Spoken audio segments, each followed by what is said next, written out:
À quelques heures de négociations cruciales pour la paix au Moyen-Orient, contrôle de sécurité renforcé à Islamabad. C'est dans cet hôtel de la capitale pakistanaise, où les derniers préparatifs vont bon train, que les pourparlers vont avoir lieu.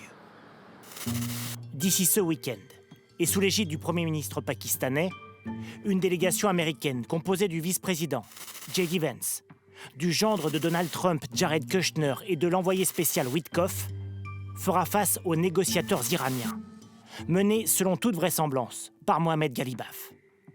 Le nouvel homme fort de la République islamique conditionne néanmoins sa participation aux négociations à l'arrêt des frappes israéliennes au Liban. Le Liban et tous les alliés de l'Iran forment une part inséparable du cessez-le-feu. Toute violation du cessez-le-feu entraînera des coûts importants et de fortes représailles. Des discussions en sursis, et qui, si elles ont lieu, s'annoncent extrêmement difficiles. Sur la dizaine de points du plan de paix qui devraient être négociés, 2 notamment seront cruciaux. L'enrichissement de l'uranium d'abord, que Téhéran aimerait poursuivre, hors de question pour les États-Unis. Et puis, le détroit d'Ormuz. Ces 36 dernières heures, malgré le cessez-le-feu, seuls 6 navires ont transité par la zone. 20 000 marins et plusieurs centaines de bateaux y sont toujours bloqués.